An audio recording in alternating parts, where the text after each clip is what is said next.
The end of our Amidah, we add in, as we said yesterday, the Yehuda Ratzon. We have a moment over there where we're able to add in special, extra supplications and prayers.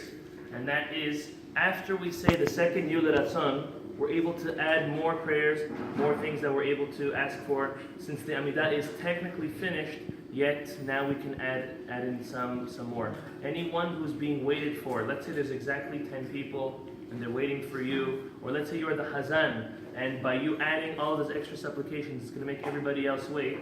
Ideally, you shouldn't do it then. Find another time to do it, because then you're causing tircha de tzibura, you're causing everyone to wait on your account. So that's when it comes to adding in those extra things.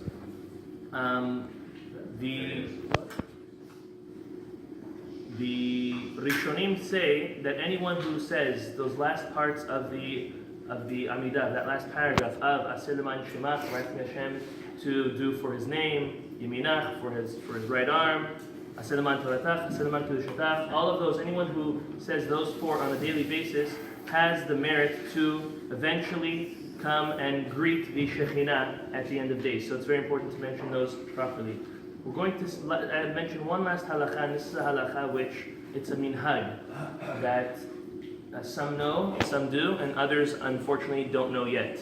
This is at the end of the Amidah, before the last Yehuda Ratzon, we are supposed to, if possible, mention a pasuk that the first letter of the pasuk starts with the first letter of your name, and the last letter of the pasuk ends with the last letter of your name.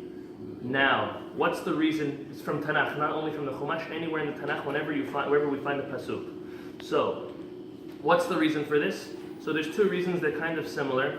The first is given by Rashi, based on a pasuk in Micha. The pasuk in Micha says, Kol Hashem le'ir yikra, the voice of God calls out to the people of the city, V'toshia yir'eh shemecha, and those who are wise, they will see and hear your name. Rashi explains in that pasuk, as a drash, that at the time of a person's passing, they're going to be lo alenu, each and every person is going to be judged by a Kadosh Baruch Hu, and those who mention daily that pasuk, they'll be saved. The Torah will save them from Geinom. That's his interpretation. We normally heard it as the way it's brought down by the Arizal in the Sefer Kavanot, that when a person passes away, because of all of the distraught and the fear, they forget their name. Every person, even great tzaddikim, when a person passes away, the Arizal tells us a person forgets his name. What's the SEGULAH? What's the good luck charm, as we like to say?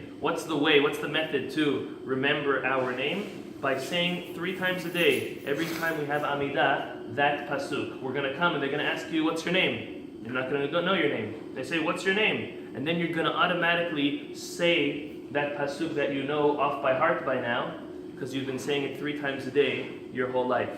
So it's important to find that pasuk. So this way it could help in either way. Either that the Torah will come and help a person when they're being judged, and or that a person will remember his name and his identity. Anyone who does not know their pasuk after Shacharit, or if you're tuning in, you can text me or email me. I'll be able to help you with the pasuk. They are specific. You shouldn't go and choose any pasuk you want. There are specific pasukim that are referred to as biracha, that a person that if their first name starts with an aleph and the end of their first name is a nun, whatever, or any other type of name, there are specific pasukim chosen for each one. Now, if a person has many names, should they say for each name?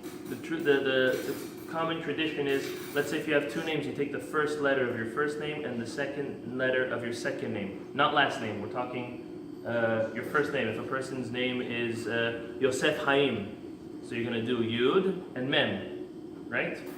That's the way to do it. So please find out your psukim, write them in your own sidurim, and this way we'll be able to remember our name and be saved from the Neshek Ginam. Okay? Tonight,